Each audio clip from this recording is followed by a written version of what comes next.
Now, I know that Brent Flahr said today that they have a list of 10 to 12 names, but I think that Mhm. what he meant by that is the entire group has a list of 10 to 12 names that they really like for their first pick, but that his list is really kind of narrowed down.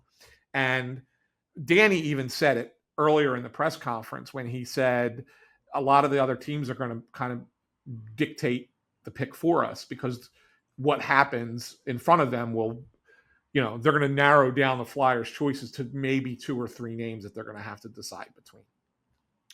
So when you say go off the board, the Yeah. question is what do you consider off the board? The thing of it is that if you look at like Craig Button's list on TSN or Paul Bacala's list on Sportsnet CA, they have them ranked like 11, 12. Yeah. But Danny, even today, now he wasn't talking about any specific player when he said this.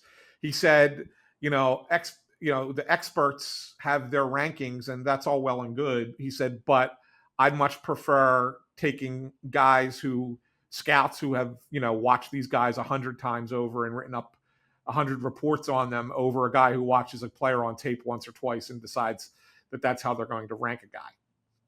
Yeah. So, like I said, he wasn't saying that specifically about Jake O'Brien, but for him to say that, it makes you kind of identify that maybe they're talking about a guy that he was talking about a guy that they're really looking at. And it might not be a guy that anybody has him on 6.